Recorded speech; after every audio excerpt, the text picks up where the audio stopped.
Semeando o futuro. Semeando o futuro. Olha, a nossa proposta agora é explorar nesse debate a importância de temas como ESG, sustentabilidade e o impacto desses aspectos no futuro do Brasil. Vai ser uma oportunidade única para discutir estratégias e iniciativas que promovam o desenvolvimento sustentável do setor agrícola e seu papel fundamental na construção de um futuro mais próspero e equilibrado para o país. Informamos que temos tradução simultânea nesse painel, está disponível aqui na sala, basta retirar o fone ali na entrada da nossa plenária. Vamos lá então aos participantes desse próximo painel. Daniel Randon, empresário brasileiro, promove a inovação em projetos e investimentos, incluindo transformação cultural e processos industriais. Apoia projetos sociais nas comunidades onde a Randon Corp atua, contribuindo para a competitividade do Rio Grande do Sul e do Brasil. Preside o Conselho Superior do Transforma RS, focado no desenvolvimento sustentável e estadual.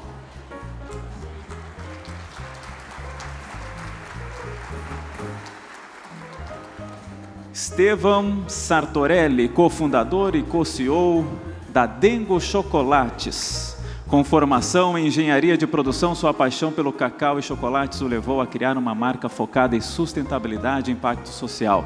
Sua empresa não apenas produz chocolates artesanais de alta qualidade, mas também promove práticas agrícolas sustentáveis e valoriza os produtores locais.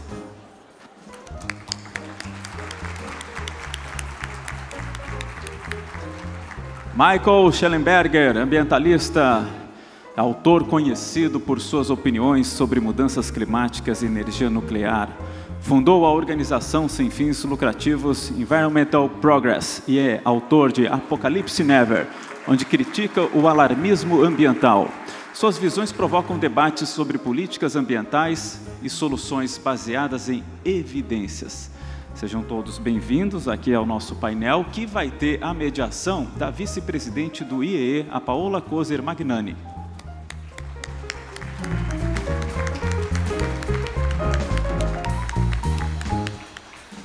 Lembrando, aqui nos nossos telões, a gente vai colocar o QR Code para você já acessar aquele espaço das perguntas que podem ser escolhidas, né, Paola, e ser lidas ao final desse painel. Paola, é tudo contigo.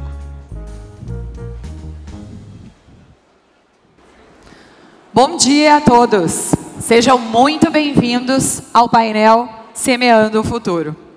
Vocês provavelmente já ouviram falar no conceito de ESG, uma sigla em inglês que remete a 3 pilares básicos: meio ambiente, governança e social. Se você ainda não ouviu falar, é algo que precisa conhecer. ESG é uma tendência mundial que afeta cada vez mais a vida das pessoas e da economia. Será que o ESG se tornou uma prática obrigatória nos dias de hoje? É possível zelar pelo futuro e não aplicar tais conceitos? Será que a humanidade precisa de doutrinas ambientais? A inovação surge como uma alternativa viável, reconhecida como uma chave para unir prosperidade e preservação. Através da tecnologia, podemos produzir mais com menos, aumentando a eficiência das atividades, sem que o impacto ambiental aumente. Lutar a favor da natureza é valioso demais para nos deixarmos levar por uma ou outra ideologia. Devemos crer que a ação humana é o melhor caminho para um futuro frutífero. Afinal, o futuro não está moldado. Ele é justamente moldado pelas escolhas que fazemos hoje. Então, senhoras e senhores, como semear o futuro? Para debater o assunto, agradeço a presença de Daniel Randon, Estevão Sartorelli e Michael Schellenberg. Cada um fará uma breve exposição e logo teremos uma conversa entre todos.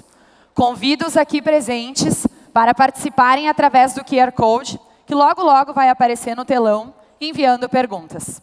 Sejam muito bem-vindos. E, por favor, Daniel, vou começar a palavra contigo. Um gaúcho aqui em sua casa. Por favor.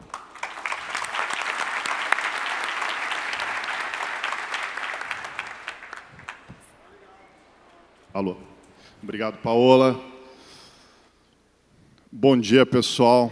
Estou muito feliz de poder estar aqui, agradecer a Fernanda, a presidente do IE, por esse convite, né? Um prazer de estar aqui junto com o Michael Schellenberg, Estevam, já não tínhamos conhecido antes em São Paulo, né, Estevam? E falar um pouquinho do que a Randon Corp tem trabalhado, uma empresa de 75 anos de história, quando nós falamos da nossa agenda ESG.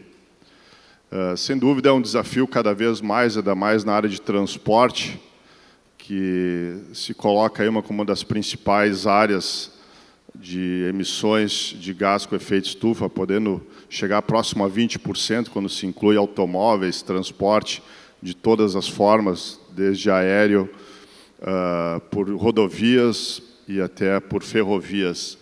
Então, para nós, é uma oportunidade ímpar de falar um pouquinho mais do que nós estamos trabalhando quando se fala em semear o futuro da Randon Corp e sim da nossa sociedade. Então, eu gosto sempre de iniciar com essa foto. Aqui é meu pai e meu tio, na década de 70. E reforço que meu pai iniciou em 1949, numa pequena oficina. E na década de 70, depois de poder viajar para a Europa, juntamente com um fornecedor amigo dele, que depois se tornou um super amigo e jogador de cartas, principalmente no final de semana, ele teve essa oportunidade de conhecer as principais feiras na Europa, tanto na Alemanha como nos Estados Unidos, de transporte. E quando voltou, ele falou uma reunião com meu tio e disse, olha, nós vamos abrir o capital da empresa, então ali já se começa a falar em governança na década de 70. Foi muito difícil, porque a maioria das pessoas não via com bons olhos, pelo menos em Caxias do Sul, em 1970, abrir o capital, ou seja, ter novos acionistas dentro da sua empresa, e falou que teria o projeto de construir uma nova fábrica para produzir 1.000 semi-reboques ao mês. Naquela época, nós produzíamos 800 por ano. Então, quando você olha... O meu pai é esse da direita, né? Eu não sei se dá para enxergar quem está mais lá atrás, mas a expressão do olhar e do rosto do meu pai, com uma visão emocionada, e meu tio com uma cara bem preocupada, né? O que nós vamos fazer? Então, isso mostra o que é empreender. E eu sempre destaco, as pessoas perguntam o que é o empreendedorismo. Empreender é isso, é ter um sonho, acreditar e não ter medo de errar. Então, isso foi o que meu pai fez na década de 70. Então, quando nós completamos 75 anos, tem muito disso, né? E para ter ideia, só em 2000 que nós começamos a produzir 1.000 semi-reboques ao mês. Hoje produzimos mais de 3.000 em média por mês, mas sem dúvida a década de 80 e 90 foi uma época que não tão positiva na questão de crescimento econômico. Mas essa é a visão do empreendedor, um sonho, e que hoje contribui para uma história. Somos um grande grupo, né, de empresas referência em soluções para o transporte, em atuação global. E o mais importante, cada vez mais reforçamos, e isso que nos coloca como empresa, não é somente soluções em transporte. É com um propósito bem claro de conectar pessoas e riquezas gerando prosperidade. Tudo que nós trabalhamos no nosso dia a dia dentro da empresa, nós queremos impactar positivamente. O transporte tem esse papel, eu falo de transportar o PIB no Brasil e no mundo. Então, por que não olhar com essa visão de propósito? Nós podemos fazer muito mais, e esse propósito tem levado não somente nosso dia a dia, mas também atraindo muitos dos nossos talentos que nós falamos. Hoje nós somos em 16 mil, eu falo protagonistas, os colaboradores são os nossos protagonistas.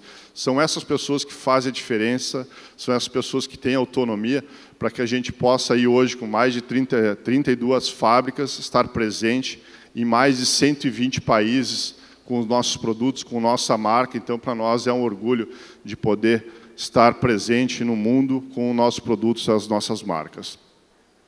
Vou explicar um pouquinho mais. Então, nós trabalhamos em divisões. a parte de montadora, que iniciou a parte de produção de implementos. Também, acho que não está agora o slide aqui, nós temos a parte da vertical de autopeças, que hoje representam, com Fras-le e as outras autopeças, representam 55% da nossa receita. E eu gostaria aqui de ver nessa parte de vertical de serviços financeiros e digitais, que é a nossa oportunidade de estar mais perto ainda dos clientes através de financiamentos, parcerias. Recentemente investimos aqui na DB Server, que é uma empresa de desenvolvimento de software, né? Isso é cada vez mais importante quando a gente está falando agora de novas tecnologias, inteligência artificial, acompanhar toda a transformação digital. E adiante aqui, que é uma parceria, então, quando nós falamos em olhar novas oportunidades de aluguéis de veículos, tanto caminhões, semi-reboques e outros produtos de veículos industriais e pesados, que é a Adiante, que é uma parceria com a Gerdau. Então, é uma joint venture. Então, o que a Gerdau, fabricante de aço, está fazendo aí? Sem dúvida, no braço de inovação, buscando oportunidade de estar mais próximo com os clientes na ponta e se desenvolvendo. Então, ESG, no nosso caso, como Randon Corp, é uma jornada. Não é porque nos últimos anos se criou esse tema e tem sido importante, mas a nossa história, há décadas trabalhamos. O exemplo de década de 70, quando abriu o capital. Na década de 90, nós já estávamos trabalhando com ISO 14000. Fomos uma das principais autopeças da América Latina a iniciar em falar em meio ambiente, em preservação e todo cuidado de rastreabilidade até a questão do produto, aonde vai o descarte do produto final. E a parte social estava sempre intrínseca dos fundadores, né? Meu pai sempre trabalhou isso, então é um dos pontos que é importante. Mas é uma caminhada, então a gente sempre coloca isso, que a empresa tem aprimorado sua governança, questão social e ambiental. E aqui é importante reforçar, nós acreditamos muito de sustentabilidade ser um tripé. Se não tiver o ganho econômico, não tem como ter social e muito menos ambiental. Então, esse é um papel importante de continuarmos trabalhando com essa visão do tripé econômico, social e ambiental. E nós nos desafiamos, colocamos com uma visão, ambição ESG, né? Então, nós colocamos que queremos chegar até 2030 reduzindo 40% das emissões de gás de efeito estufa que a empresa trabalha. Então, para nós, isso é uma oportunidade. E isso tem reforçado uma mudança de mindset muito grande das lideranças. E todos os projetos que passam pela empresa, os novos investimentos, são revistos os conceitos de como é que a gente pode fazer diferente para atingir esse desafio. Eu fico muito feliz de reportar, e a gente tem reportado todo ano nosso relatório de sustentabilidade, que nós estamos atingindo essas metas, né? Como também que nós colocamos na questão do planeta de zerar a disposição de resíduos em aterro industrial e reutilizar 100% dos efluentes tratados até 2025 e continuarmos trabalhando cada vez mais de ampliar a receita líquida anual gerada por novos produtos e também poder duplicar o número de mulheres em cargos de liderança até 2025, além de ter esse desafio cada vez mais de zerar qualquer acidente grave, mas a preocupação com as pessoas, quando nós falamos, tem que ser de fato, tanto que nós estamos falando em investimento só na questão de segurança esse ano, de aproximadamente 70 milhões, que é uma preocupação cada vez maior de como é que podemos fazer mais e com tranquilidade. Então, acreditamos na indústria como protagonista na mudança do olhar para a sustentabilidade, que é a visão bem clara.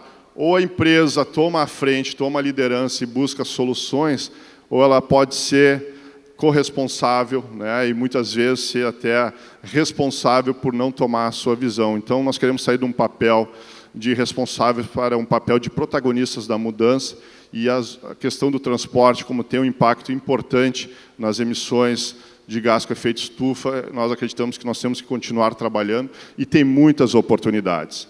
E, para isso, muito investimento e inovação.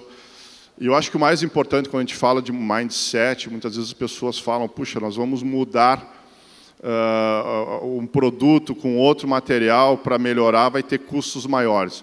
Hoje, com inovação e tecnologia, investimento forte em P&D avançado e com parcerias, nós temos conseguido trazer produtos melhores, mais econômicos, mais sustentáveis e com menor impacto.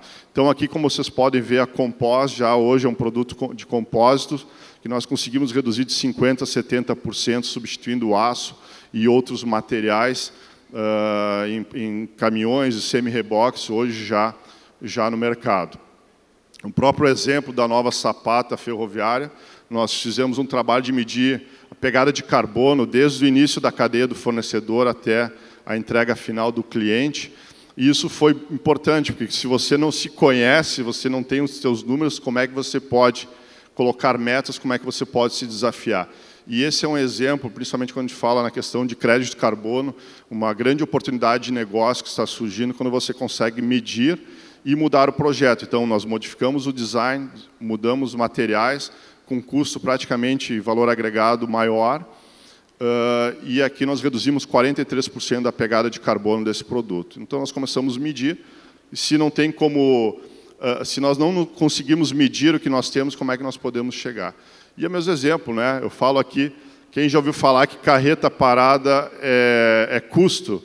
Se colocar essas placas solares no sol, ainda mais no Brasil que nós temos, é oportunidade de negócio aqui, então isso nós estamos também desenvolvendo o Randon Solar, que é uma oportunidade de contribuir, ainda mais que tem um espaço enorme, dá para colocar nas laterais, mas também a gente deu o exemplo aqui de ter já carretas frigoríficas ou outros que nós possamos colocar. E o grande desenvolvimento aqui que nós fizemos aí num projeto praticamente de 3 anos, com engenharia brasileira, com parceria, tecnologia nossa, que é um orgulho, com vários parceiros. Então, esse foi um desenvolvimento que talvez levaria uns 5 a 10 anos, mas nós conseguimos trazer aí 5 startups, outras 5 empresas colaborando. Em 3 anos, nós lançamos nosso eixo ESIS, que é um eixo de regeneração elétrica, que vai passar um videozinho rápido para explicar um pouquinho mais.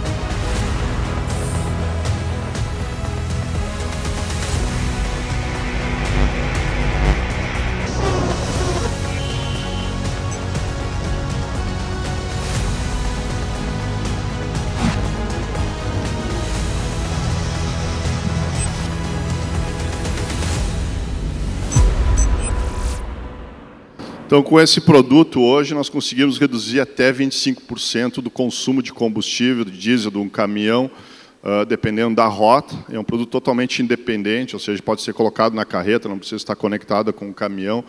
Tem inteligência artificial, tem a questão de decisões aí importantes que pode ser conectado aí com o Google Maps. Então, para nós, é um orgulho. Tecnologia nossa, homologada desde o ano passado. E esse ano nosso projeto já é produzir, então a gente está com uma fábrica em Caxias do Sul de baterias, então nós compramos as células, mas toda a montagem, software, tecnologia é nossa, e esse ano o projeto é de entregar 50 produtos desses nesse ano, sendo que nós iniciamos a fabricação ano passado, e tem uma grande oportunidade. Aqui o cliente que compra hoje, muitas vezes são os early adopters, né, mas já tem demandas aí, o próprio Tomasi, que hoje foi um dos primeiro cliente no Brasil, já o seu cliente na ponta já demanda que tenha um produto aí que tenha um impacto cada vez mais positivo. Isso é valor agregado, e quanto mais volume nós tivermos, mais competitividade, sem falar de outras oportunidades, né? E a outra tecnologia aqui é de nanonióbio, NAI-ONE, que hoje nós temos vários projetos, aí, 17 áreas diferentes. Nós patenteamos no mundo uma tecnologia de transformar micronióbio em nano.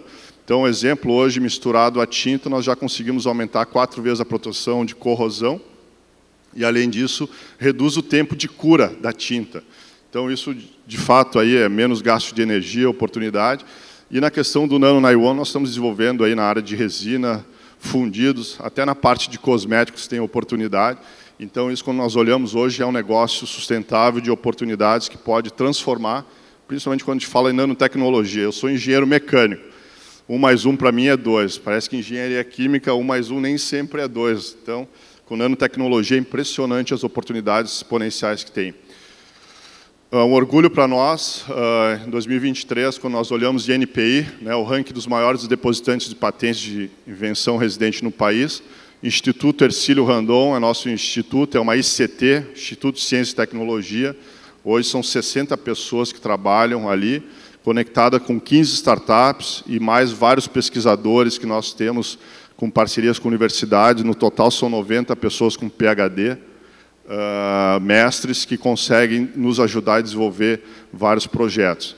Para você ter ideia, nós começamos o Instituto mesmo como ICT em 2021, mas é um instituto já há mais tempo, e de lá para cá já são 78 patentes requeridas, e nós ficamos com orgulho aí de ver que o Instituto mais a Randon, aí, só no ano passado, foram 58 patentes requeridas, então, estando praticamente como grupo somente atrás da Petrobras na iniciativa privada, e quinto lugar o Instituto, se olhar os institutos de ensino, educação e outros, né?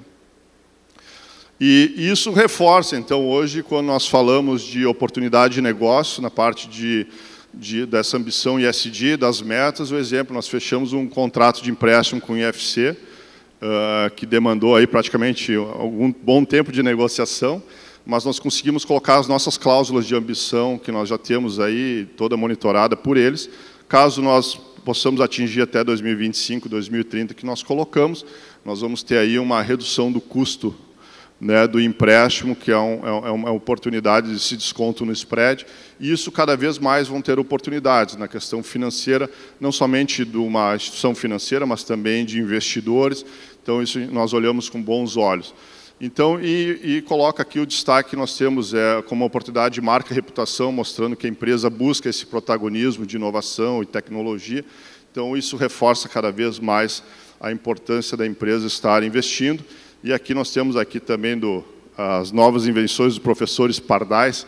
Então isso é positivo, as pessoas falam, a gente pode fazer de tudo, sendo no negócio soluções para o transporte, ou pelo menos que esteja dentro do nosso propósito de conectar pessoas e riquezas, gerando prosperidade.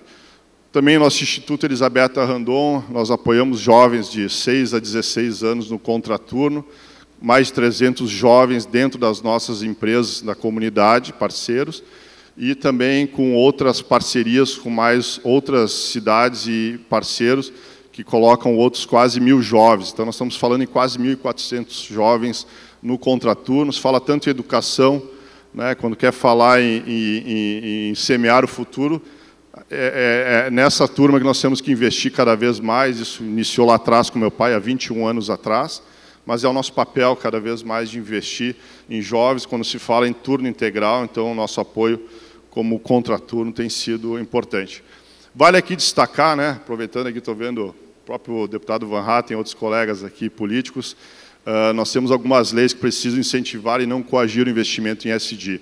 Eu acho que no mundo o grande desafio das regulamentações, quando nós olhamos, é que elas focam muito mais a questão de punição em vez de incentivos. E isso é um problema, principalmente em países em desenvolvimento, onde o mercado informal acaba sendo muito maior, e nós acreditamos na importância. Então, tem a própria PL 182, que é a questão do crédito de carbono, hoje que voltou para o Senado, que está em discussões. Tem 2, 3 pontos importantes, né? Quem que vai ser essa comissão julgadora e acompanhar todos esses projetos.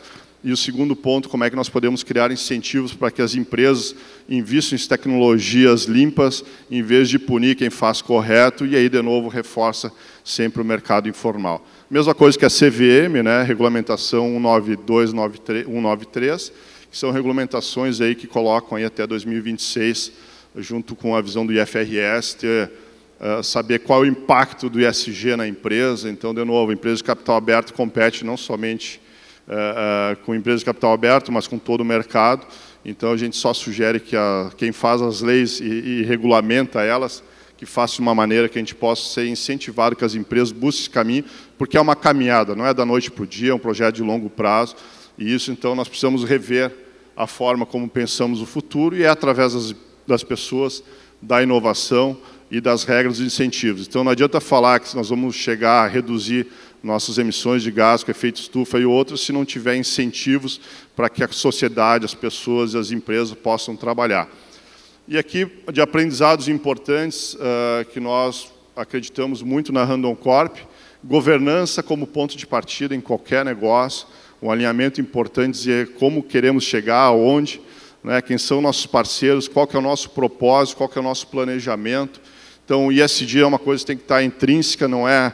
Tem que cuidar muito do greenwashing, né? A gente faz porque a gente acredita, porque muda o mindset das pessoas. A sustentabilidade ela tem que ser aliada à inovação. Sem inovação não consegue-se buscar tecnologias disruptivas e buscar tecnologias que possam trazer uma melhoria para a sociedade, para as empresas. Importante mudar o mindset, né? Aquela saída da cabeça, sempre fiz assim, não, eu posso fazer diferente. E mudando o mindset de conceitos que nós conseguimos trabalhar as oportunidades e ver novos negócios sustentáveis que possam contribuir para a empresa, como também a oportunidade. E postura de protagonista, acho que tem uma oportunidade, nós vamos trabalhar, né? A empresa tem se colocado nisso, né? Nós vamos mudar o que nós podemos fazer, mas sempre com apoio, atuando em rede, nos fortalece. Nós temos hoje conectado mais de 80 startups, investimos em mais de 15 startups, e nós ficamos muito felizes quando a gente vê todo o nosso ecossistema aqui do Estado do Rio Grande do Sul, exemplo do Salt Summit, Instituto Caldeira, Instituto Hélice, o Hub Aliança. Então, são os ecossistemas que as empresas têm que se conectar, porque aí sim a gente pode semear um futuro com mais sustentabilidade, mas com governança e olhando sempre no longo prazo. Muito obrigado a todos. Parabéns também.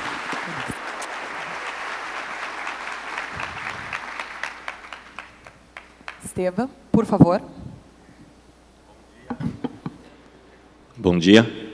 Bom dia a todas, bom dia a todos. É um prazer estar com vocês. Em falar aqui algo sobre ESG. Trabalho no setor cacau-chocolate há poucos anos e é um prazer estar nessa manhã com vocês. A temática ESG cada vez mais tem ganhado visibilidade e tempo, mas eu gostaria de começar com uma perguntinha para vocês. Aqui, quantos acham que sustentabilidade empresarial, ou ESG, é importante na pauta do seu negócio? Tá. Aqui, quantos acreditam que são familiares? Eu entendo, eu compreendo sobre ESG? Levante a mão, por favor. De fato, poucos. Isso não é muito diferente do que uma recente pesquisa realizada no Brasil mostrou. 92% da alta liderança entende que sustentabilidade empresarial ESG é importantíssimo para o futuro dos seus negócios. Contudo, apenas 16% deles se mostraram familiarizados com o tema. Estranho. Se isto é tão importante, por que designamos tão pouco tempo para a intenção ou a prática? Incoerência, não é? Mas, de tudo que vou falar aqui com vocês, se vocês quiserem ficar apenas com um estímulo, é o seguinte: o meu convite a vocês, não importa o quanto você sabe sobre sustentabilidade ou ESG. O importante é o quanto você põe em prática o pouco ou nada que você sabe. Sejamos honestos. Tivemos, nessas últimas décadas, que ressignificar a sustentabilidade nessa sopa de letrinhas, para reganhar momentum e foco. Este termo pode ser que o tempo deixe-o para trás, mas o que ficará são as práticas necessárias. Um estudo recente da PwC Global mostrou que C-Levels, mais da metade deles, não acredita que o seu negócio sobreviverá aos próximos 10 anos com o atual modelo de desenho atual. E por que eu estou trazendo esses estímulos iniciais a vocês, meus caros? Para deixá-los preocupados, alarmantes, longe disso. Mas nós precisamos entender que o tempo de agir é agora. E não vou aqui gerar uma pauta apocalíptica ou panfletária, porque sejamos honestos, todos nós estamos cansados de más notícias. Todos nós estamos cansados das más notícias. Eu mesmo tenho lido pouco as notícias. Porque ser afetados por ela e não ter práticas sustentáveis ou de mudanças nada contribuem. Então, isto é uma demonstração que nós precisamos repensar muitas coisas. Ganhou fama mais recentemente um termo de policrise. E o que está por trás disso? Reconhecendo que nós vivemos num período da humanidade talvez dos mais encantadores e preocupantes. Vivemos recentemente uma crise sanitária, vivemos uma crise climática, Vivemos uma crise de saúde mental, vivemos uma crise moral. E isto é uma demonstração da policrisis que a gente precisa parar e repensar. Nós, como seres humanos e os nossos negócios, assumiram rotas que talvez até façam bem para o PNL, mas não está fazendo bem para as pessoas, para a sociedade ou para as cadeias que elas se inserem. Então, sim, nós precisamos perguntar por que eu faço o que eu faço, porque o meu negócio existe, o que ele faz e tem que deixar de fazer, como nós fazemos e se devemos evoluí-lo, e nós temos que mudar a nossa relação com o tempo e nossa definição de sucesso. Nossos negócios, eles não podem ser sucedidos apenas pelo número de colaboradores ou pelo EBITDA substancial que ele gera no ano. Os nossos negócios, eles existem para cuidar. Os nossos negócios existem para cuidar uns dos outros. Um propósito superior de qualquer negócio envolve a presença do outro, não apenas do nosso bolso. E disse a vocês propósito porque eu acredito que é aí onde tudo começa nas organizações. Por que eu faço o que eu faço? E por que nunca se falou tanto em propósito quanto a gente fala hoje? Porque digno de nota é que nunca faltou tanto propósito ou sentido nas coisas que fazemos. O número de depressão nos jovens no Brasil e fora é alarmante. Uma demonstração de uma falta de vida de significado. Não vim aqui dar uma masterclass sobre ESG ou propósito, mas propósito dito de uma forma simples é aquilo que nos dá sentido, importância e realização na vida. Aquele senso de integridade e que nos faz perder até a noção do tempo, de tão importante é aquilo que fazemos. Esquecemos o horário, o ponto, esquecemos a relação de dia de semana, o término dele. Propósito é o porquê fazemos o que fazemos. E digno de nota também que as empresas que não trouxerem evidência de causas socioambientais para o centro dos seus negócios, talvez elas não se apercebam, mas elas já estão morrendo, porque a geração que chega, ela não se sente parte, nem para trabalhar, tampouco para consumir, marcas ou negócios que não tenham compromissos com o outro, compromissos com o planeta.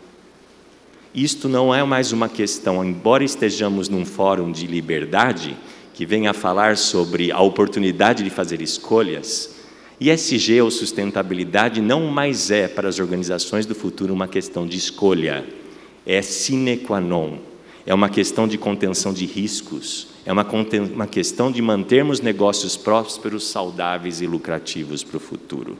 Mas, infelizmente, hoje, essas pautas elas são marginalizadas nas organizações. São lidas muitas das vezes como linhas de despesas, de caridade, e esse é um descuido, com projetos desconexos, com falta de foco e com impacto desprezível frente ao que a gente pode fazer a construir. E por que isso ocorre? Porque muitas das vezes essas escolhas elas não estão relacionadas ao core business do negócio. E nós, como gestores e pessoas de negócio, nós temos a responsabilidade histórica de entender como o core business do nosso negócio, ele impacta e é impactado pela cadeia que nos inserimos. É isto que fará entender o nosso porquê, o porquê do nosso negócio, que vai fazer com que os nossos clientes se encantem por nós, que os nossos colaboradores se engajem. Hoje, última pesquisa da US Gallup 2022, mais de 50% dos colaboradores são desengajados mundialmente. 25% deles ativamente desengajados. O que é um colaborador, uma pessoa colaboradora ativamente desengajada? É aquela pessoa que eu chamo que é pior do que a concorrência, porque você paga para falar mal de você. A gente precisa mudar isso, e a gente só vai mudar isso por meio de propósito. Simon Sinek diz, comece com o porquê, e foi com esse mesmo porquê que eu comecei essa pergunta um dia. Por quê? Por que me envolver num projeto ao qual fui convidado no terceiro setor para analisar a cadeia cacau-chocolate no Brasil, mais particularmente no Sul Bahia? E a pergunta que me fiz há exatamente 9 anos atrás, convidado a esse projeto, foi o porquê desenvolver uma cadeia cacau-chocolate mais justa e sustentável? Por que o seu negócio existe? Qual é a sua compreensão da cadeia a qual você está inserida? Você investe muito tempo no seu P&L? Comece a investir tempo com os seus stakeholders, partes interessadas, entender as dores que ele possui. A resposta desse porquê, que foi o meu dia D, aquele sentimento de chamado que eu falei, eu vou pivotar esse negócio que eu tenho, que era uma pequena consultoria em sustentabilidade, para construir um MVP de um piloto, de um novo negócio de impacto social em cacau e chocolate, foi o dia D quando eu me deparei com a resposta deste slide. E a resposta é tão simples quanto. Por quê? Porque os produtores precisam ser melhores remunerados. Conseguem ver a tela aí? Temos aí uma barra de chocolate fragmentada. Conseguem ver quantos % o produtor de cacau fica com a agregação de valor da cadeia? Míseros 3%. A título de comparação, na década de 80, o produtor de cacau no Brasil e no mundo ficava com cerca de 15% a 18% da agregação. Então, a primeira resposta do porquê um negócio tem que existir, para valorizar o produtor, valorizar quem produz, respeitá-lo. Por quê? Porque não existe ou não existirá chocolate sustentável se não existir cacau sustentável. E não existe, não existirá cacau sustentável ou qualquer outra commodity ou qualquer outro produto se não existir renda decente para todos. Precisamos entender isso. Isto é altamente necessário. E o segundo porquê está relacionado que nós, como consumidores, e aqui muitos de nós somos amantes de um bom chocolate, nós precisamos começar a consumir chocolate de verdade. Vocês veem uma barra de chocolate ao centro ali. Qual o maior ingrediente presente no chocolate brasileiro e do mundo? Açúcar. E por que açúcar? Porque açúcar é barato. E produto barato vende. Por que açúcar? Porque açúcar vicia. E é melhor termos uma rede de viciados do que de consumidores. Precisamos começar a consumir chocolate de verdade. É uma vergonha dizer isso, mas o brasileiro, apenas 11% do chocolate brasileiro é chocolate dark, intenso. Mesmo o templo do fast food, que são os Estados Unidos, são pelo menos 35%. A Europa, 65% de dark chocolate. E a gente consome um docinho aromatizado, recheado de gordura hidrogenada e com muito açúcar. E daí, a gente tem as consequências das nossas escolhas. Somos um dos países que mais rapidamente caminham para ser a segunda América da obesidade. E precisamos mudar isso.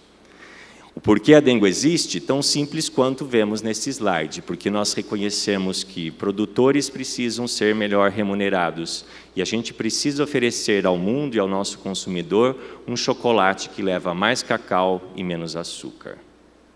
São esses os porquês de um negócio existir na cadeia cacau-chocolate. O mundo não precisa de mais marcas. O mundo está cheio delas.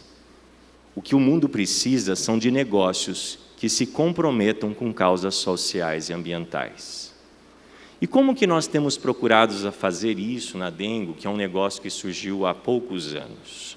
A Dengo nasce em 2017 com um propósito principal, que é gerar renda decente para pequenos e médios produtores de cacau no Brasil. Nasce para promover uma alimentação mais saudável, combinando um chocolate de alta qualidade com menor teor de açúcar. Estes são os dois principais propósitos do negócio existir. E é exatamente essas causas e compromissos que fazem o negócio ter tração e crescer.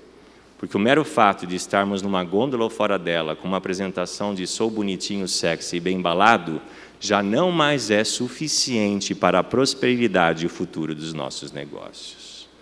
E vou mostrar agora para vocês o que é a nossa estratégia ESG. Como que a gente procura, tudo o que a gente faz no dia a dia, ele é pautado e direcionado por escolhas, liberdade de escolhas. E as escolhas que nós fizemos com liberdade de e para foram essas aqui que vocês veem nesta tela. Este é o nosso plano ESG.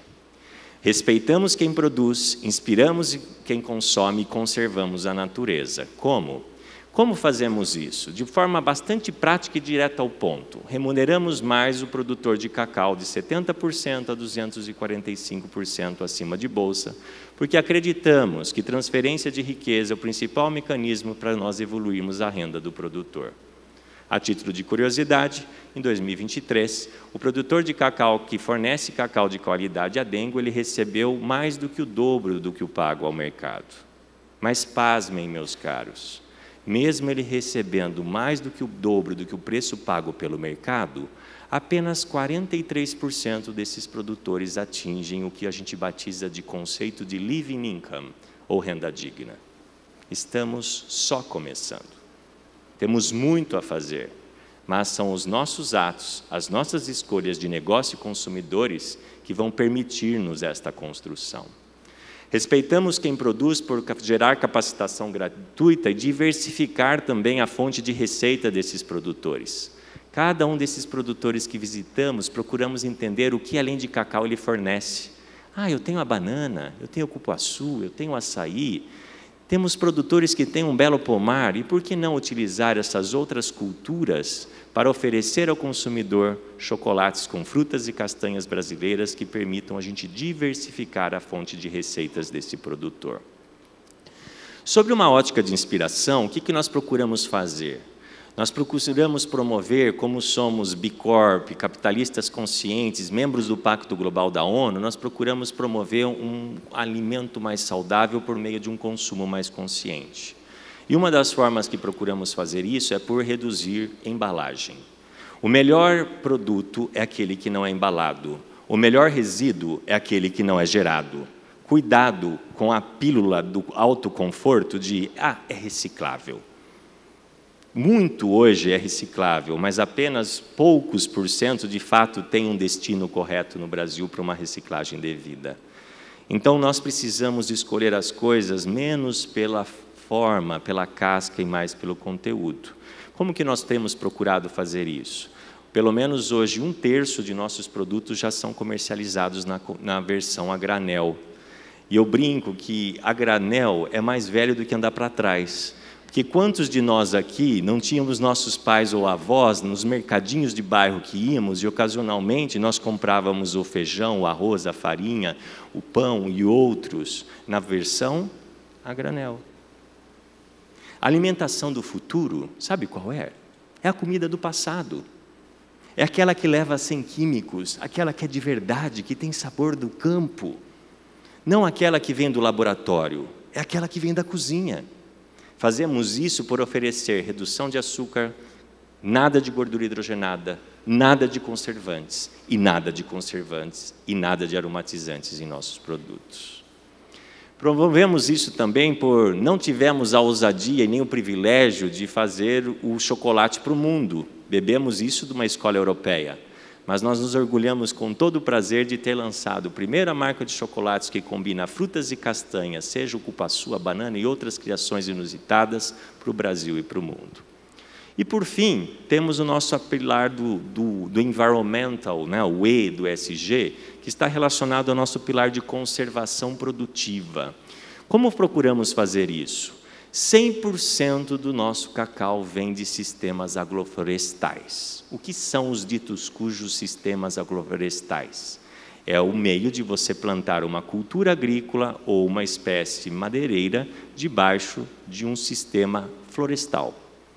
Em outras palavras, o cacau cabruca, que é o sistema agroflorestal que procuramos adotar na região sul-bahia, ela é interessante por quê? Porque ao mesmo tempo que você mantém a floresta de pé, você gera renda para o produtor que cultiva o cacau debaixo da sombra daquela mata. É muito fácil nós condenarmos o produtor pelo desmatamento, mas nós temos que entender que há questões centrais ligadas ao cacau e outras culturas agrícolas, seja ela o desmatamento, seja trabalho infantil, seja trabalho escravo, que são reações adversas da falta de um elemento central chamado renda, negócio. Ninguém desmata porque odeia a mata. As pessoas o fazem por necessidade, salvo alguns poucos malucos. Ninguém escraviza e ninguém pega o filho e põe a trabalhar por eu odeio esta criança, mas o que faz por necessidade. Portanto, nós precisamos reconhecer que os nossos negócios precisam olhar para dentro de si e começar a pensar o quanto que eu tenho promovido de renda decente para os meus colaboradores, quanto que eu tenho promovido de renda decente para os meus parceiros de negócio. E esse impacto social é muito maior do que a caridade que você presta ao final de ano para a escola do bairro, tenham certeza disso. E fazemos isso por promover o orgânico e por promover outros sistemas agroflorestais no Brasil e afora. Vou aqui dar um momento de sacanagem, né, pré-almoço, assim, mostrar uma das nossas principais criações, que é a família de chocolates quebra-quebra, que são exatamente esses chocolates de qualidade do Brasil, combinados a frutas e castanhas. E é com toda essa ousadia que hoje nós nos orgulhamos de ter 38 lojas no Brasil e 2 lojas na França. Levando o nosso cupuaçu, levando o nosso coco, a nossa mangaba, o nosso açaí, combinado em criações que temos no Brasil. Somos um país criativo, cheio de borogodó e que nos encanta e que nos apaixona.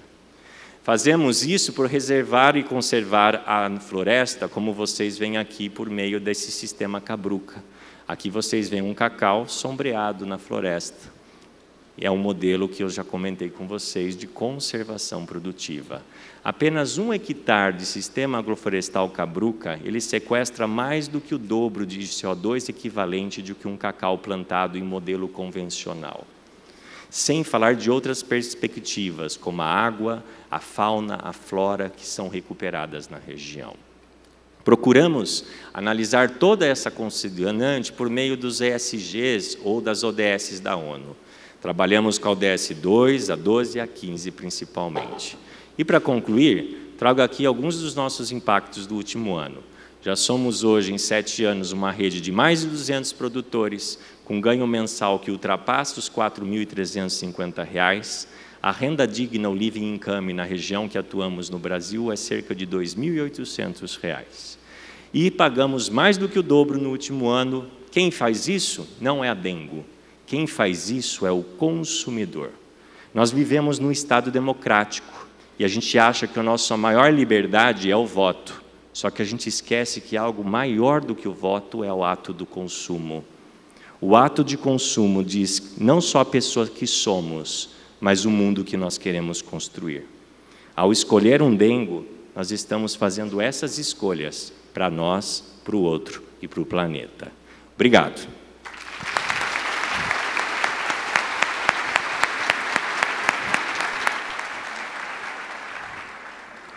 Michael? Yeah? Okay. Please.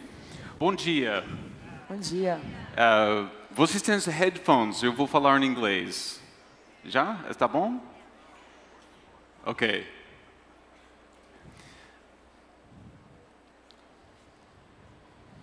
Oops. Can we see the slides? Não mostra. Eles não podem ver, não? Agora sim. Agora sim. Okay. You've all heard the news. The world is getting warmer, about 1 degree Celsius warmer since the industrial period. Sea levels are rising. More area is being flooded with greater flooding costs every year. And you can see from these 2 charts, on the left we show an increase of large hurricanes. 1980 to 2021, you see an increase of big hurricanes, category 4 and 5 hurricanes, and on the right, an overall increase of hurricanes since 1850. Global warming is killing the Great Barrier Reef. We're in the midst of a 6th mass extinction, according to this best-selling book. The good news is that we don't need fossil fuels because we have solar panels and wind turbines. We can all go vegan like Greta Thunberg. We certainly don't need nuclear power. You all have seen Chernobyl on HBO, and you know that nuclear is too dangerous. And of course, all of you are responsible for destroying the Amazon. You can see Cristiano Ronaldo says the Amazon rainforest produces more than 20% of the world's oxygen. It's our responsibility to help save the planet. And French President Emmanuel Macron says, "Our house is burning, literally, the Amazon rainforest, the lungs of which produces 20% of our planet's oxygen, is on fire."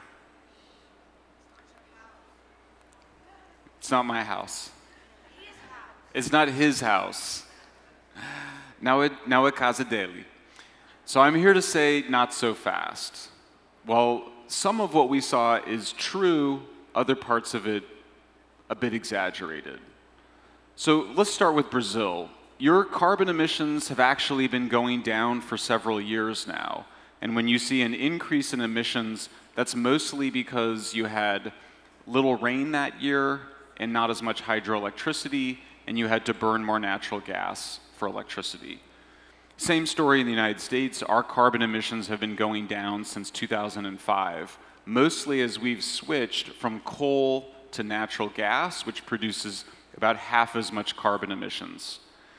In Britain, in the United Kingdom, carbon emissions have been going down since the early 70s, both due to natural gas and also nuclear power replacing coal.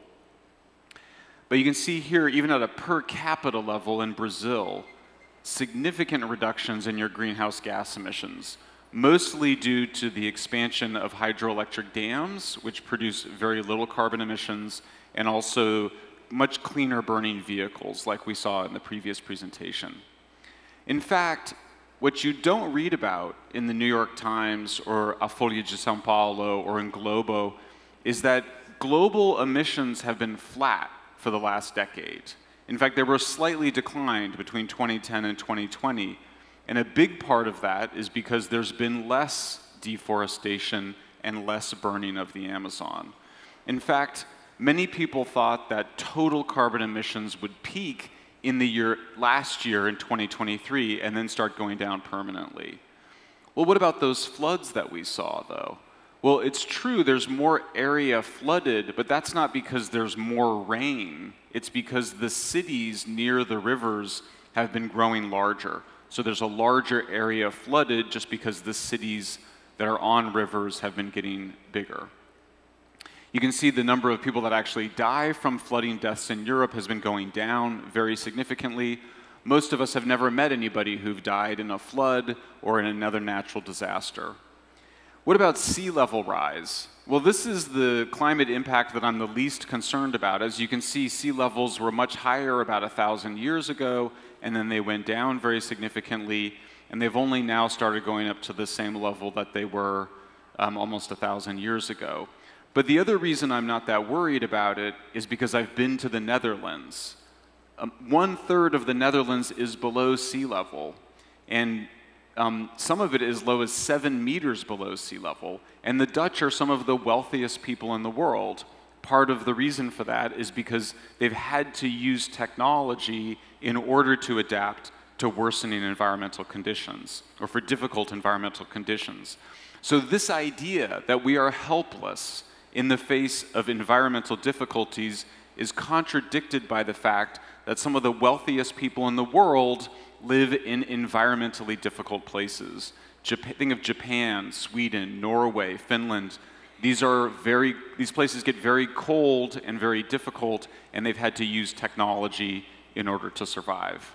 What about hurricanes? The fact of the matter is that there's been no increase in hurricanes in the United States for over 100 years.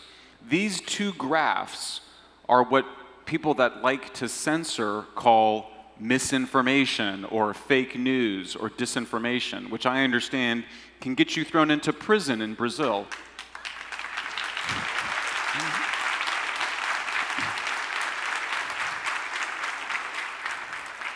Marcella and I will discuss that afterwards in that room.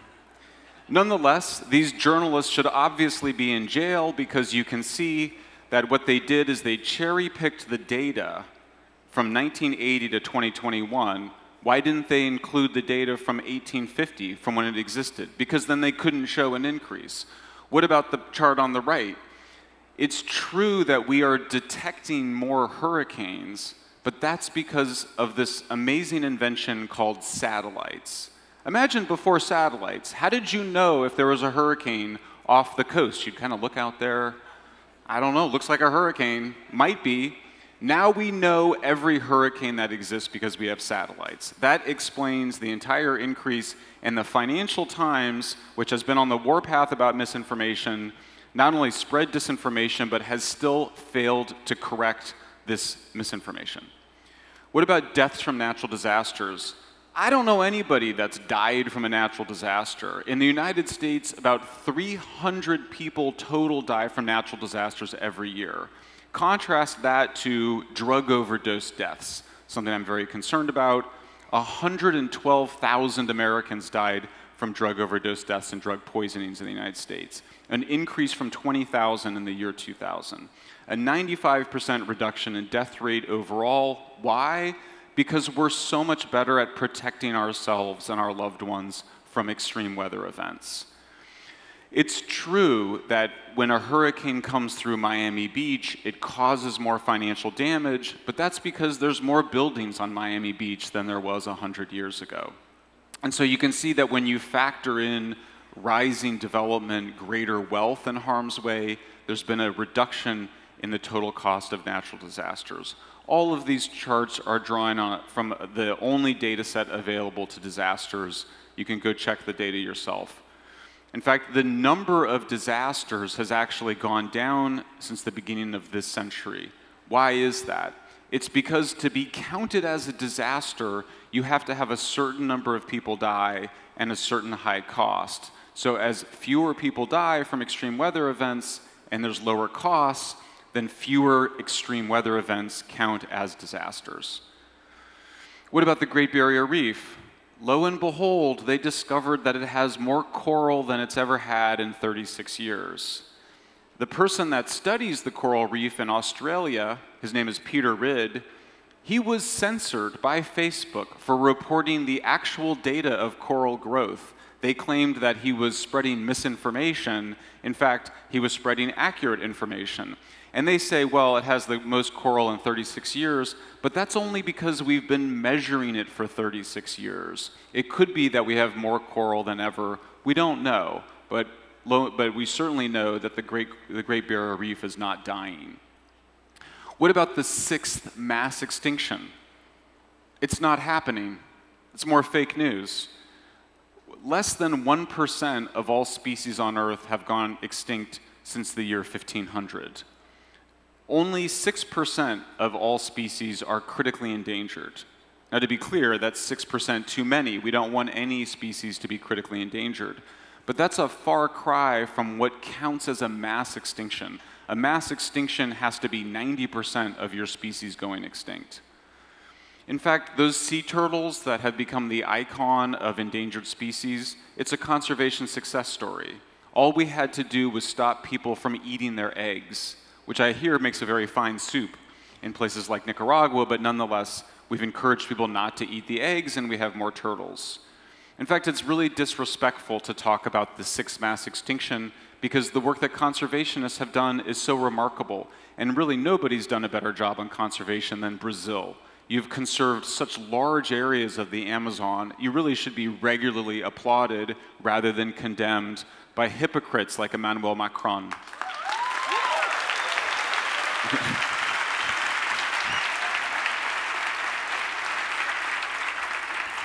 25 times more designated protected areas in the world today than in 1962. Please tell your children that we are saving the planet, you're saving natural areas, and go visit them. Take them to see the mountain gorillas of Central Africa. Take them to see the sea turtles. You can swim with them. Enjoy nature. Our grandparents and our parents, and we are protecting it for our children and grandchildren to enjoy. Vegetarianism is fine as far as eating disorders go. I personally suffered from this disorder myself for a number of years, and then I came home one day and my wife was making filet mignon, and I suddenly had a conversion, a religious conversion back to eating meat. That's a very common experience, it turns out. 80% of those who attempt a vegetarian or vegan diet give it up after a half year. I was sadly more stubborn than that. What about that photo of Ronaldo that Ronaldo shared? Funny thing about that photo, it wasn't of the Amazon. It was, I think, of Paraná or of somewhere in the southern part of Brazil, and it was from 2013, not 2019. Well, the New York Times, which actually fact-checked the photo, then said this amazing sentence: the Amazon is referred to as the Earth's lungs because its forests release oxygen and store carbon dioxide. Is that what lungs do? What do lungs do? Lungs, you breathe in the oxygen and then you exhale the carbon dioxide. That's pretty much the near opposite of what the Amazon does. I interviewed one of the top scientists in the world and I was like, is the Amazon the lungs of the world? And he said, it's bullshit. There's no science behind that. The Amazon produces a lot of oxygen, but it uses the same amount of oxygen through respiration, so it's a wash. What does that mean? It means that the plants produce the oxygen and then they use it as fuel to pull the nutrients out of the soil into the plants. Of course, all of you know this because you took high school biology, which apparently Emmanuel Macron skipped that day of class. Fires had been going down in the Brazilian Amazon. You can see a modest increase in 2019. This is just during the fire season. To its credit, the New York Times did run an even more accurate map. And you can see here that the drivers of forest loss, but the overall deforestation of the Amazon peaked there in the early part of this century and has been going down, and it has largely stayed low. Now, my friend Leandro Narlock tweeted recently that the fires have skyrocketed again this year. Weirdly, though, nobody's talking about that. Nobody seems to care anymore because apparently we're not that worried about the Amazon. According to NASA climate scientists, the total amount of land in the world that burns every year has declined by 25%, mostly because we use mechanized forms to cut down and clear areas rather than burning it. What about nuclear power? Nuclear contra HBO's Chernobyl series is still the safest way to make electricity. Why is that? It's because it doesn't produce any pollution. You don't breathe, there's no smoke that comes out of nuclear power plants. A total of about 200 people total have died from nuclear power over the last 60 years. Many more people die tripping on their way from their bedroom to the toilet every morning than die from nuclear power. It's literally one of the safest things that we do.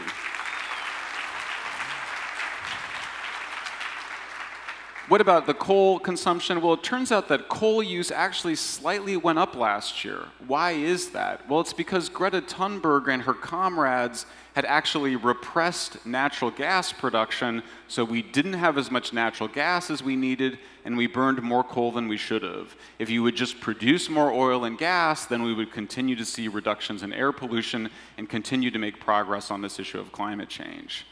Just in case you think I'm a climate denier and you want to tell your friends about me, but maybe you're worried, what are my liberal friends going to say? You can assure them that I am an author, I'm independent of all interests, I take no money from fossil fuel companies or nuclear companies or anybody like that, never have. I have the #1 climate publication on Substack, and I regularly testify to governments around the world. I got my start on these issues when I was 17 years old, very much of the radical left, not just the left, I mean the radical left.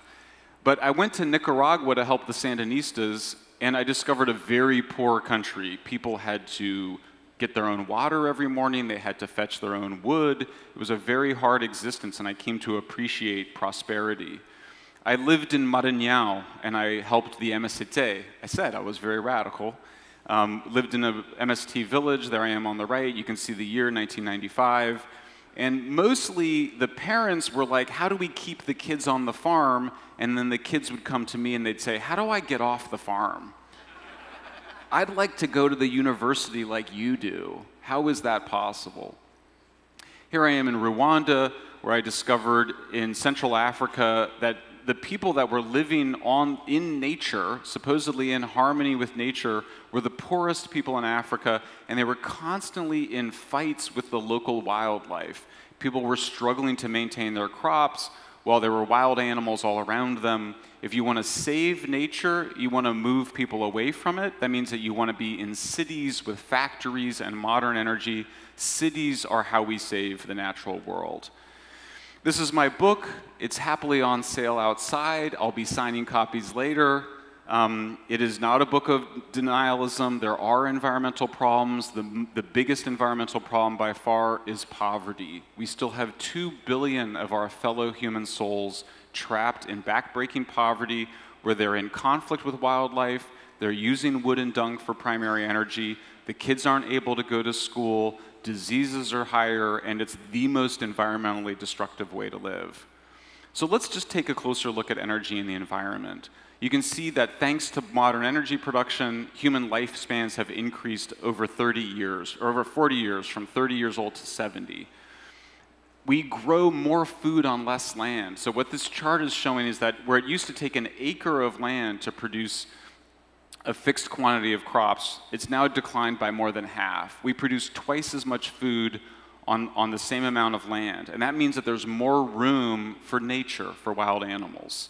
The total amount of land that we use for meat production, which is 1/4 of the Earth's land ice-free surface, has declined by an area almost the size of Alaska. And as a result, in rich countries, thanks to all of the agricultural productivity of Brazil, the forests and grasslands have been coming back in Western Europe, and with them endangered species. What about climate change? You can see here from this overly complicated chart, the most important thing when it comes to dealing with a warmer world is irrigation, fertilizer, and tractors. That's really all that matters. Any increase in temperatures will be more than outweighed by the technology. In the Netherlands, there's been protests by the farmers because the government wants to kick the farmers off the land to make room for new housing. They use the excuse of fertilizer, but we were able to show that, in fact, the farmers have reduced the amount of fertilizer they use through what's called precision agriculture, being able to put that little bit of nitrogen fertilizer right there on the plants with very little that runs off. But all of this requires more energy. Energy, it turns out, is not bad, it's good. And the point, though, is to move away from wood and dung towards more intensified forms of energy production, more concentrated energy. What about renewables? They're not the reliable source of energy that people thought. After spending hundreds of billions of dollars in them, we actually got less electricity from renewables in the United States last year than we did the year before.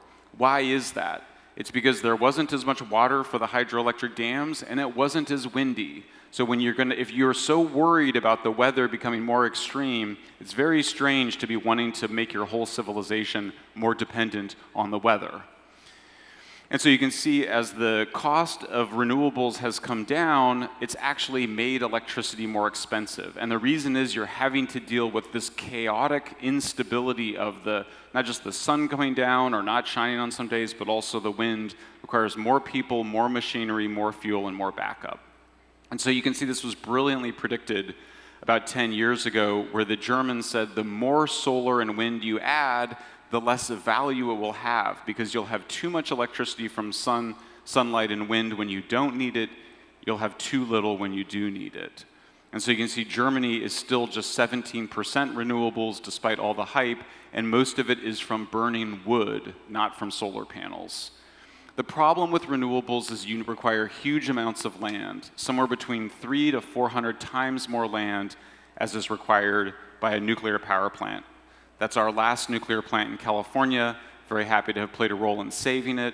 That's actually a whale breaching right in front of the plant. I swear to God, I did not put that in there. You can see that nuclear is very consistent with protecting all of that area around the nuclear power plant is completely pristine natural environment. There's no smoke, there's no discharge. The animals like the nuclear power plant so much that when I visited the nuclear plant for the first time, there were sea lions and seals hanging out where the water comes out of the plant because it was slightly warmer.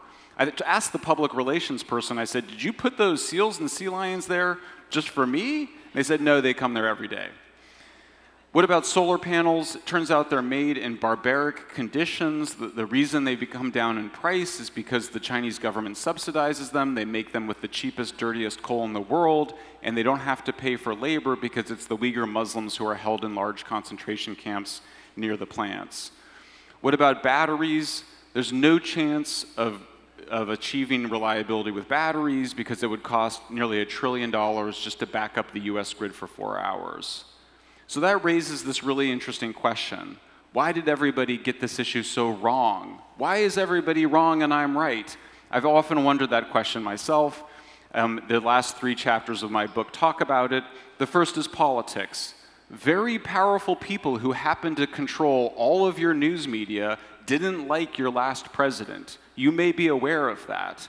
This was the photograph that was right underneath the tweet that Cristiano Ronaldo had. So I'm just pulling right from what they blamed Bolsonaro for almost nothing. The other reason is economics. Turned out that Emmanuel Macron had a slight financial interest in demonizing Brazil.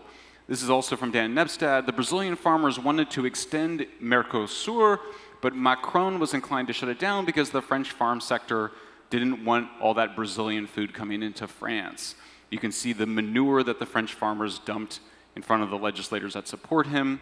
The other issue is that climate change and environmentalism has become a secular religion. It's the dominant secular religion of the global elites. And that's because it's become a replacement religion as people believe less in Christianity, Judaism, Hinduism, and the rest. We've constructed a new apocalyptic religion to replace the religions that came before. People need to believe in something. If you don't believe in God, as Chesterton says, if you don't believe in something, then you'll end up falling for anything. And so climate change, we used to want to be right by God. That's what it used to be about. Make your life, make your society right by God. Now you have to get right by climate change. Now you have to follow certain rules. We call it ESG. Follow these rules and you'll get into climate heaven. There's a new...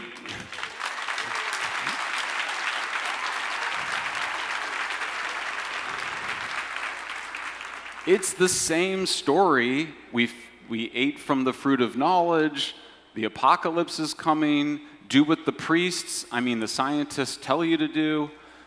And give all your power to international authorities to rule over us all.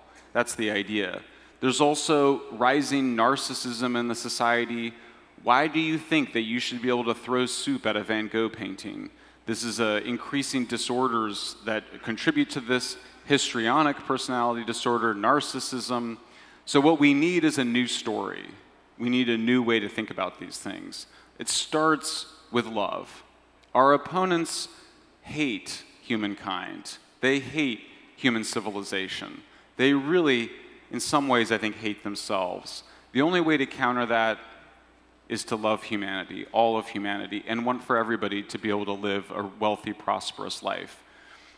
That means that we have to lift the people out of, it means that people that are burning wood and dung, they should have LPG. And this is how to think about it. Energy is good. Concentrated energy is better. We're going to move away from renewables, away from coal, away from solids to liquids to gases until we eventually are in a nuclear economy with hydrogen as the main transportation fuel. Energy consumption needs to rise, not fall. Pollution will come down as energy consumption goes up as we move to better fuels.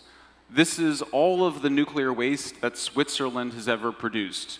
You can see that on a slow day they can play basketball right next to the nuclear waste products.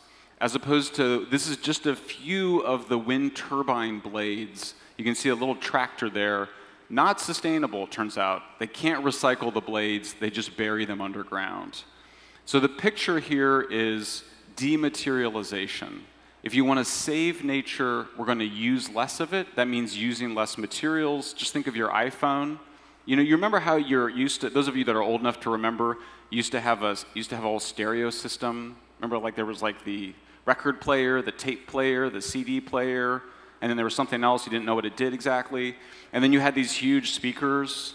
Now we all have that little speaker, like that big, in our phones. That's dematerialization. So if you want to save nature, you want to use less of it, that means that you want to use more energy, but that's going to mean that we can leave more of nature to itself. So natural gas is good. We're producing more of it. You're using some of it. We're able to extend a bunch of it to the world. Ultimately, we're going to need nuclear power, and we're going to need, most of all, to have a pro-human environmentalism. Thank you guys very much.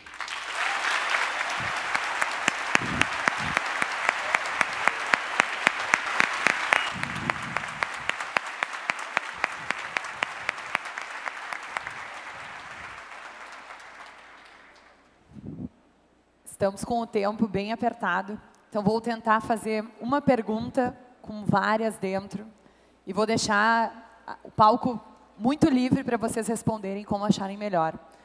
A sustentabilidade, ela automaticamente em nossas mentes, ela afasta o conceito de lucro. Parece que ser lucrativo e ser sustentável são coisas opostas. A gente não consegue conciliar os dois. Como que a gente consegue, através de práticas, e realmente implementar e demonstrar que sem os recursos financeiros, a gente não consegue aplicar medidas de ser sustentável? As duas coisas têm que caminharem juntas. Para a gente ter medidas sustentáveis, eu tenho que ter caixa. Se eu não tiver dinheiro, não adianta, não tem como fazer nada. Então, como a gente consegue mudar essa mentalidade das pessoas e mostrar que investimento e práticas que facilitem fazem com que a sustentabilidade, pelo contrário, ela aumente mais ainda exponencialmente? Posso começar? Eu tenho uma máxima que eu digo: negócio de impacto social, a primeira palavra da frase é negócio, não é por mero acaso. Se não gera lucro, não é sustentável. O lucro é o oxigênio das organizações.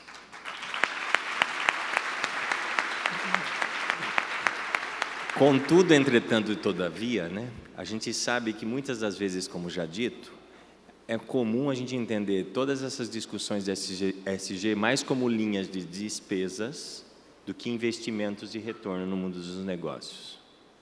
Por quê? É uma questão de abordagem. Precisamos começar a olhar o core business e como o impacto social e ambiental do nosso core business pode fazer com que nós tenhamos negócios que gerem resultado financeiro, impacto social, impacto ambiental.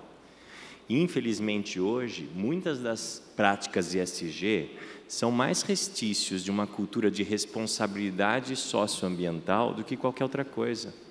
Esses dias eu estava analisando um caso de uma grande empresa brasileira e os compromissos dos ODS delas lá, das 7 ODS, apenas uma delas estava relacionada ao core business da empresa. Me passa uma ideia, às vezes, de falta de orgulho até daquilo que a gente faz, do que é o nosso centro. E a gente precisa admitir que cada vez mais é o core business do nosso negócio que vai gerar impacto positivo relevante.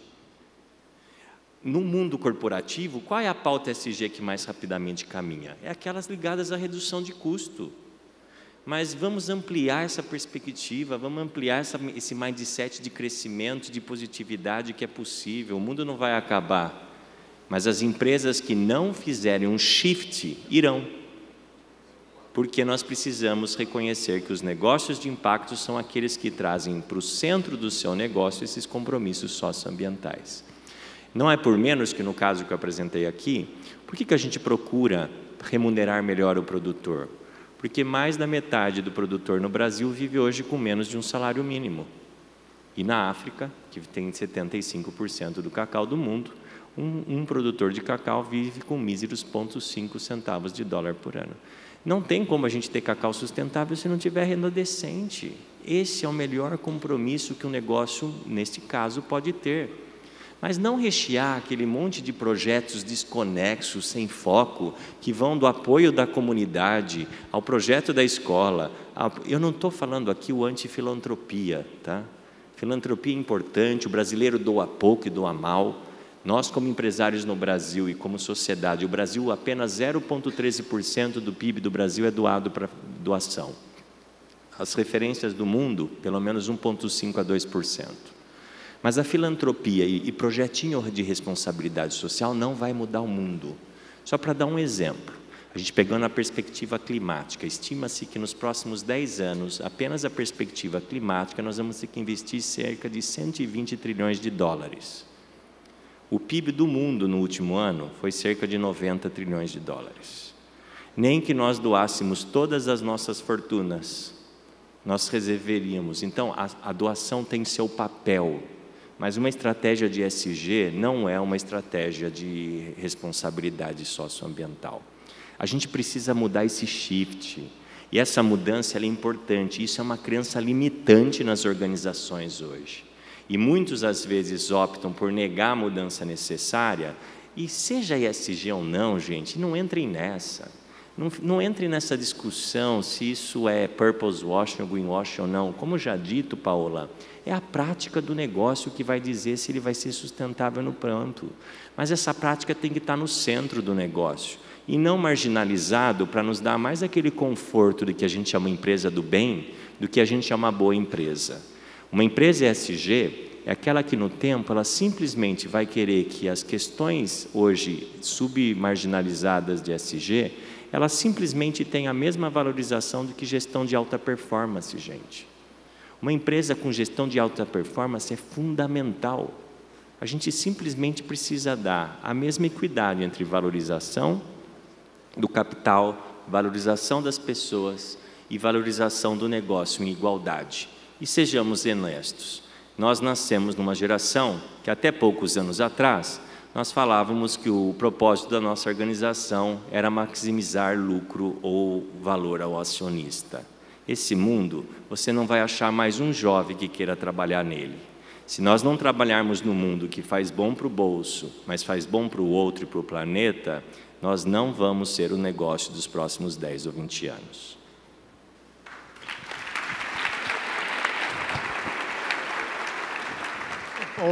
No nosso caso, o Randon Corp, primeiro é uma empresa de capital aberto. Então, capital aberto, o acionista está todo dia aí conectado. Então, já existe essa visão bem clara de todas as lideranças nossas que o lucro ele é o meio de sobrevivência, ele é importante para poder reinvestir e trazer mais projetos com valor agregado para o negócio. Nós mesmos, dentro do nosso princípio, nós temos lucro com sustentabilidade.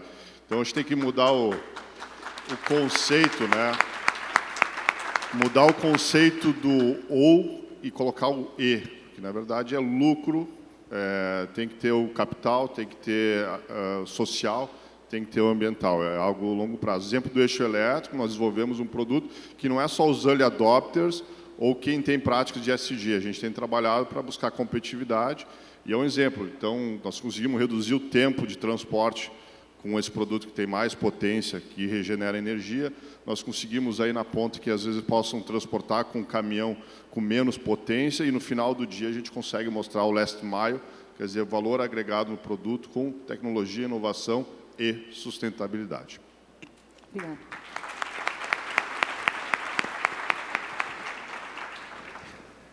Is a question about economics and sustainability? Yes.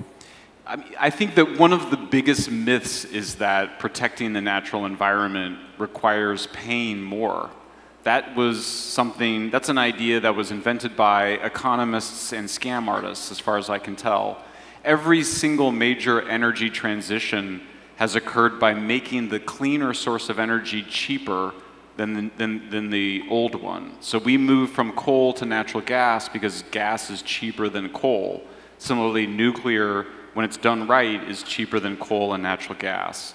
And so I think that we've gotten ourselves into this kind of funny position where people think that we need to spend $1 trillion to deal with climate change when you really just need to build a bunch of nuclear power plants and frack for more natural gas. And in the case of Brazil, in the chapter of Apocalypse Never that's about the Amazon, I point out that what Greenpeace in particular has done is it's demanded that the farmers engage in a kind of fragmentation of the Cerrado. The Cerrado is where all of your soy production occurs, as you all know, and the Greenpeace demand was that the farmers leave half of their property to the forest and farm the other half, or sometimes 80%.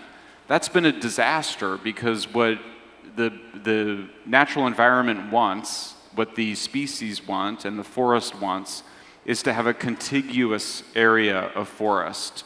And so what you really should do is be concentrating production in the Cerrado so you can then protect the broader rainforest area. So this was completely poorly conceived. It came out of an ideology of harmony. It also came out of the Greenpeace sort of anti-corporate, anti-capitalist thinking. They felt the need to fight the farmers rather than work with them to maximize both environmental protection and profits. Thank you.